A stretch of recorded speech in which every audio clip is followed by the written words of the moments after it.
The Super Eagles of Nigeria have a new permanent manager. His name is Chele. He's the man tasked with overturning Nigeria's failing World Cup hopes. Can he overturn the job? That is the question Nigerian fans are asking. With that, I welcome you to another exciting edition of Sports Pizza. My name is Edwin Onyebolise. We have a lot in store for you, from the home scene to European football, where in faraway Saudi Arabia, Barcelona reigns supreme in the Spanish Super Cup, and at the Emirates, Manchester United did the unthinkable, 10 men eliminating Arsenal from the FA Cup. And in the Italian Serie A, it is same of the same. Inter Milan and Napoli pulling away from the other teams. So once again, welcome to another exciting show. It is Sports Pizza, and of course, Edwin does this alongside with Abi David. I'll be bringing Abi on board, but first, let's go on a short break. Catch our breath. When we return, we have all in store for you.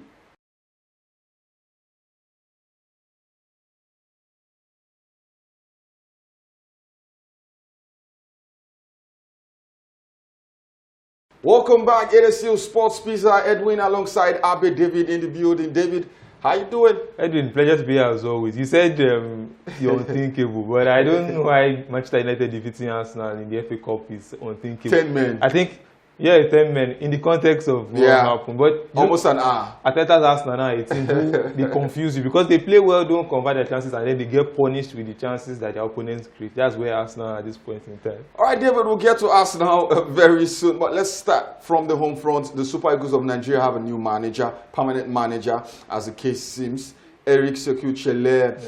And the reaction from Nigerians have been opposing. On one camp, you have those who feel that he's the right man to take the Super Eagles forward. His Malian team, perhaps, for some, played some of the best football at the AFCON. On the other hand, hey, this is an African. Yes, he qualifies as a foreign coach, but he's an African, and his CV is not better than the likes of Samson Siasia or the man who is taking over from the man who was in interim basis, Austin Iguava. Where do you stand in all of this, David? I think for me, unfortunately, the NFF have put us in this situation. You know, they allowed it. Pesero left the job in February, and then we have had a series of, substantive managers, a series of, replacement managers. We've not had anything concrete. I think if he was appointed, Chele was appointed immediately after the Nations Cup in February, we won Mali, everybody would have felt a little bit of excitement, seeing what the Malians improve. I think that's what we should judge him. They say you're as good as your last job, even though,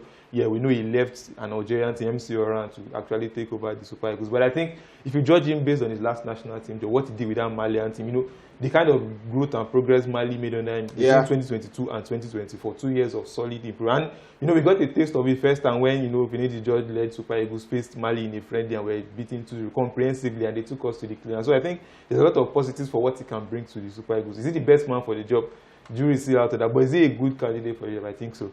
The objective is to qualify for the World Cup. We're currently 5th on the table, 4 points behind the log leaders. We have Rwanda, the South Africa, and Zimbabwe all above us.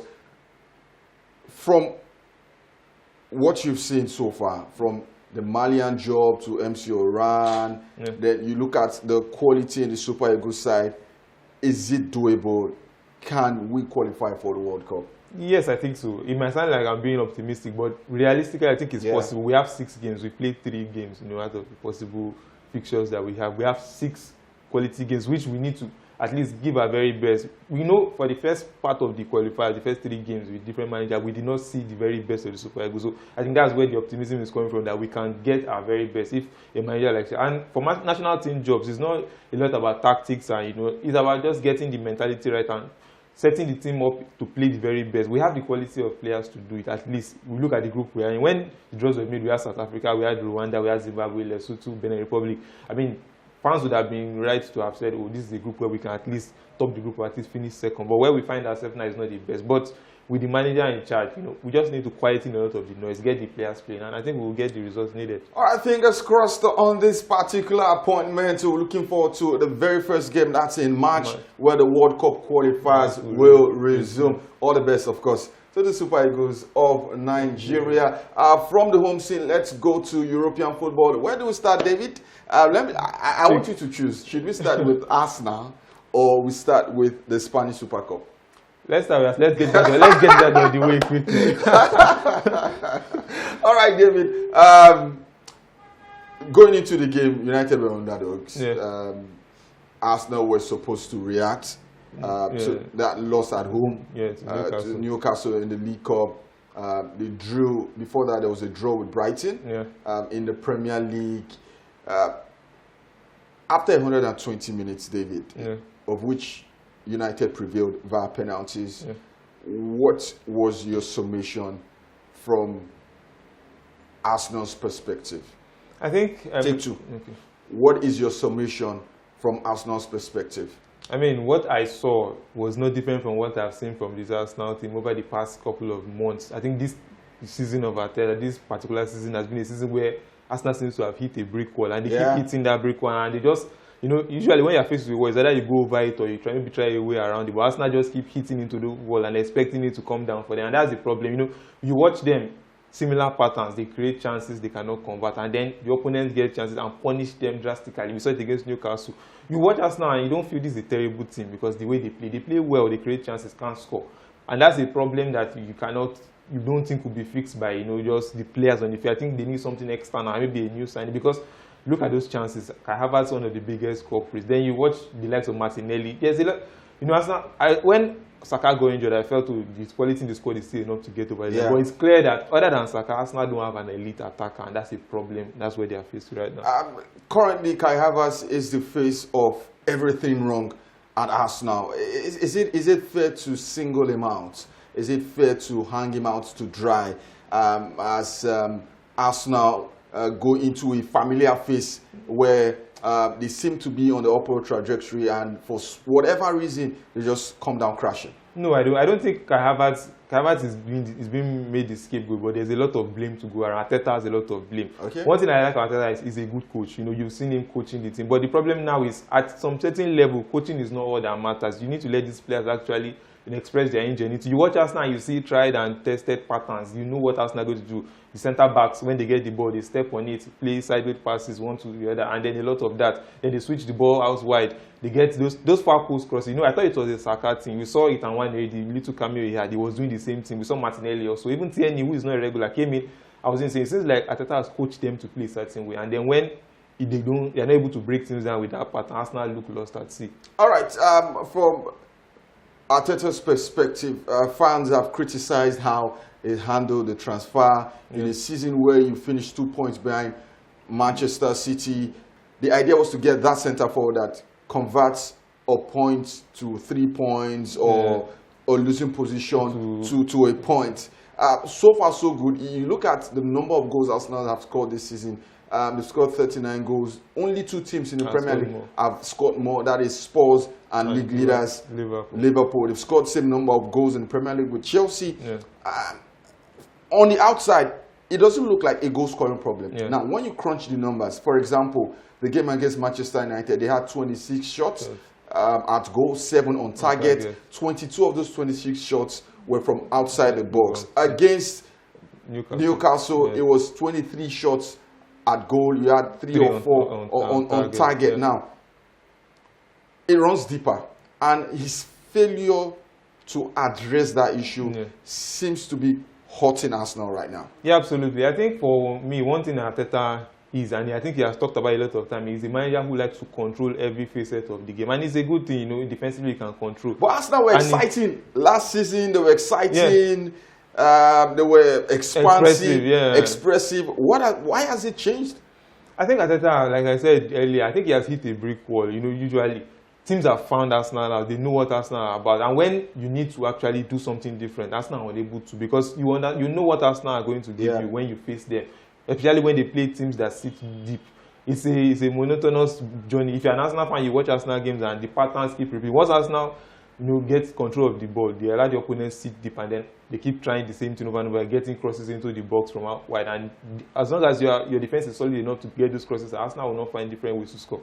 All right, enough of Arsenal. Let's do Manchester United. Ruben Amorim, 2 big results. First against Liverpool and now against Arsenal. But it must be said, in both games, they went in as the underdogs. Is this United's new mentality, new identity in the big fixtures?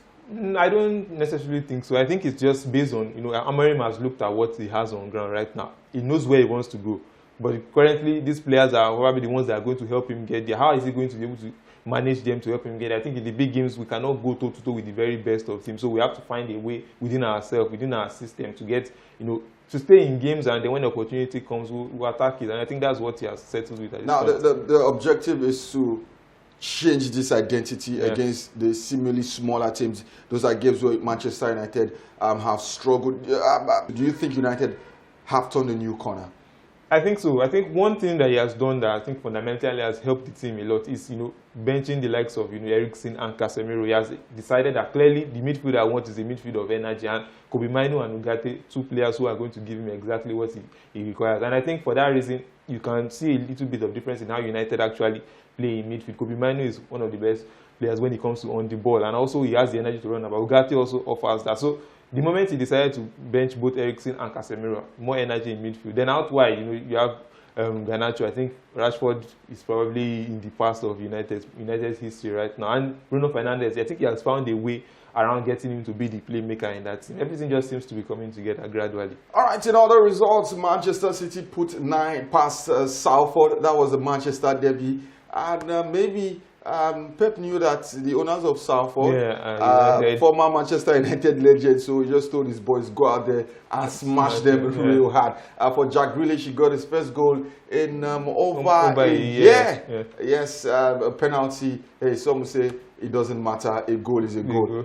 For Manchester City, also quick one, David. After the game, Pep Guardiola came out and said Kyle Walker has handed in a transfer request. He didn't really seem too happy about it, but from Walker's perspective, you can understand.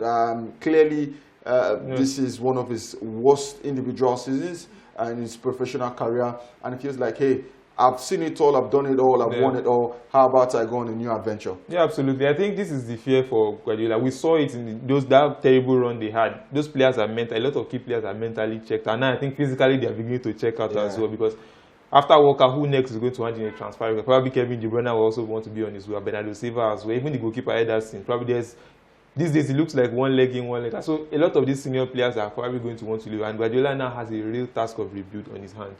All right, David, from England, let's head straight to faraway Saudi Arabia. This time it's not the Saudi Premier League, it is the Spanish Super Cup. It's been on in Saudi Arabia since 2020. It's a 9-year deal worth 40 million euros annually. 20 million goes to the clubs, the 4 clubs, 20 million to the Spanish Football Federation. But hey, let's leave the financial details and talk about the game itself. This is the first time that Barcelona have defeated Real Madrid by 3 or more goals since 1926. That's about 99 years ago. 4-0 in the Clasico in the league last year, and 5-2 in Saudi Arabia. Now, this was a game, and I kept saying this is a game that the form book should be thrown out of the window. Yeah, absolutely. And I think it's eggs on a lot of faces who felt that Real Madrid were going to this game, on the better form, because it seems like the lessons from the Clasico game in the league, Real Madrid did not learn from it, and Barcelona came with a similar approach. And it seems like every other team is able to get joy from Barcelona's high line, and Real Madrid cannot get enough joy. It doesn't logically make sense, because they have pacey wingers, they have Vinicius, they have Mbappe, they have Rodrigo, but they are not able to make the best of it. And it seems like the reverse is the case. It seems like Barcelona are able to get joy from Real Madrid's shaky defense. When you have a defensive midfielder, Tchouaméni, alongside an aging winger in Lucas Vázquez playing on one side, I think that's a half of a defense that is already weak. So there's joy to be had, and Barcelona seem to have all the joy. Rafinha played out of his skin. He reminded everybody that the earlier season form was not a fluke, because now the numbers are beginning to return back. Lewandowski as well, reminding everybody how good is Lamine Yamal. It seems like it doesn't make sense to actually believe a 17-year-old will be this influential to a team like Barcelona, but it is what it is. We are having that phenomenon happening right now. Shows you how special the boys. And in midfield also, some very good players. For Real Madrid, at some point it was embarrassing. Structurally, there was nothing visible. Individually, a lot of mistakes. And as much as I like him, as successful as he has been with Real Madrid, I think the bulk of the blame lays at the feet of Carlo Ancelotti. Yeah, absolutely. I think you mentioned it structurally. You don't know what Real Madrid are under Ancelotti structure. You know that they are a team who will give you, they will be able to play very well. But structurally, it feels like they can be got at. Even when they were at their best form, they could be got at. It just seems like they find a way to get over the line. And now it seems like those issues. And for the first time, I'm seeing Ancelotti, even though definitely is not a manager who is always flustered, but his body language, the talk in the press conferences are about we need to reinforce in that defense because it's becoming a major weakness. Has he completed the cycle? No, I don't think so. I think there's still more you can give to this Real Madrid. You look at this Barcelona result, the two Barcelona results, it seems like they're outlier. Every other result has, shown a team who is in the right direction. So I think it's just an outlier. For Hansi Flick, this could be a turning point in their season. They're 5 points behind Real Madrid and a further 6 points behind Atletico Madrid, who had to do the hard work against Osasuna in the Spanish La Liga. What should be the expectation going forward? Because it is easier to motivate the players in El Clasico, and it looks like it's a lot tougher to motivate the players against teams like Leganés, teams like Osasuna, and the Spanish La Liga. Yes, but I think for as a Flick, he just needs to remind them that we did it, at the beginning of the season. We can return back to those levels. It seems like, this Real Madrid result will also give them a boost. But you look at the fact that some key players actually returned. We saw Ronald Araujo come off the bench, in the Super Cup, and it looks like this is a player who they will need in defense. So definitely things seem to be tending in the right direction for Hansi Flick. All right, at this point, we need to go on a short break. Like I told you, it's an exciting show, a lot in store for you. I'm sure you've enjoyed every bit of analysis that have come your way. Don't change the channel. We'll be right back.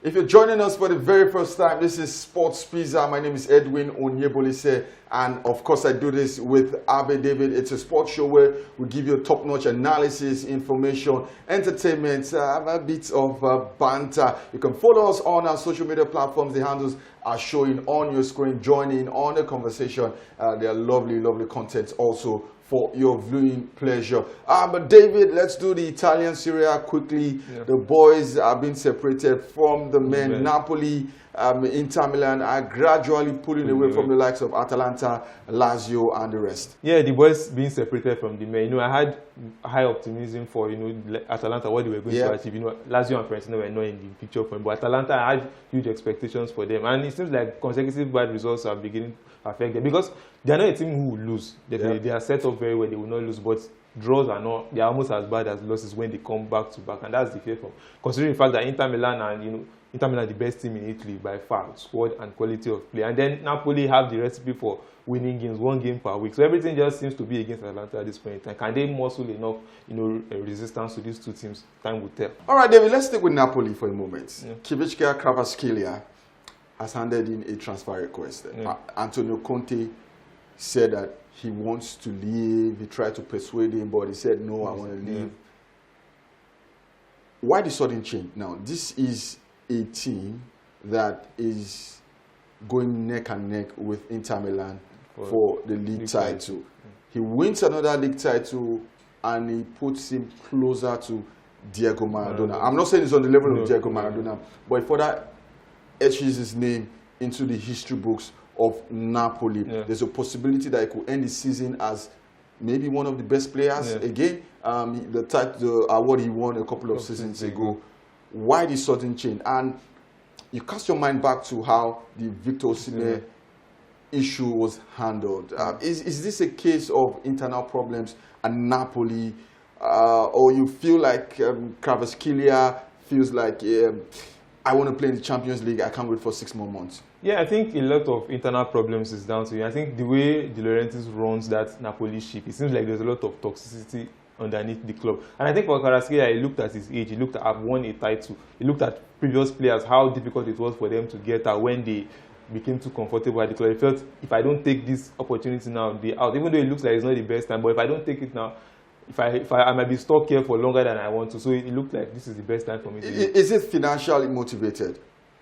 I think so, because I look at the fact that there's no way Napoli will be able to match the wages that he will get. Me look at the suitors that are coming for him. I don't think Napoli can match that. Status-wise, he's going to be one of the biggest players, but financially, he may not be as remunerated as he would want for his career. How impactful is this for Napoli with respect to what they want to achieve from now to the end of the season? I think fundamentally for me, I think Conte was not the one who signed him. Fine, he's a good player. Every manager wants the best players at his team, but I think Conte will be able to find a way around it. I think he has been injured for a major part of this season, and Conte and his team have found a way around it. So it's not going to be a major blow for Napoli. And for Inter Milan, they keep on pushing.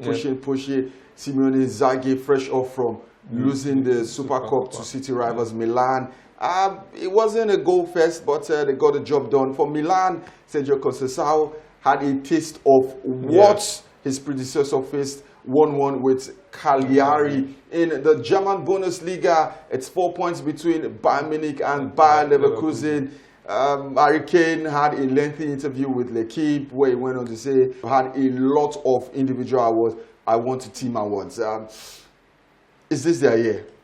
I can smell it. I don't know if you can smell it. I can smell it, but sometimes the aroma just seems to be blowing away. And it's because over the course of the weekend, after Leverkusen won their game and closed the gap to a point, and they began to struggle against Borussia Mönchengladbach, who traditionally are a bogey team for Bayern Munich. I felt if Bayern Munich and Harry Kane throw this away, Harry Kane might need to have to go and recheck his career and see what his past history is, what must have happened in a previous life, why he can't win a title, because he's too good a player not to have actually done something. So, but look, fortunately for them, he scored the penalty that gave them that victory. 4 points, as much as they can maintain that 4 points, will be enough for them to maybe see the title over the line.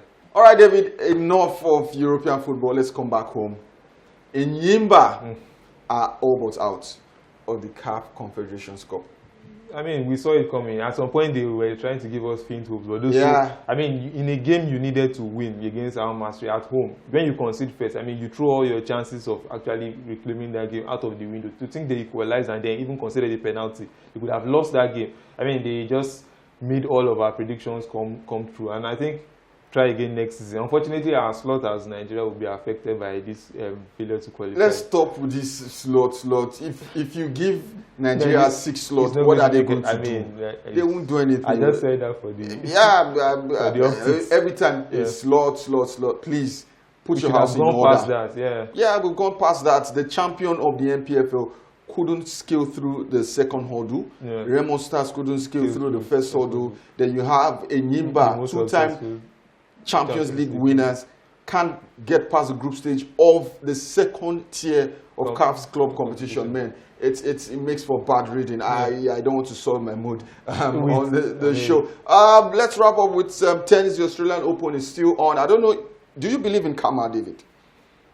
Yeah, I do. You believe in karma? I do. Because Stefano Tsitsipas lost in the first round, and he said it's karma for not playing doubles with his brother. He was supposed to play the doubles with his brother at the Australian Open, but he said, hey, let me focus on the singles so I can be fresh for the deeper run. And unfortunately for him, it was bundled out in the first round. Do you believe in karma? David says he believes in karma. Do I believe in karma? Hey, let me keep that to myself for now. That is the package we have for you today on Sports Pizza. Like I said, do follow us on our social media platforms. The handles are showing on your screen. And we leave you with our video for the week.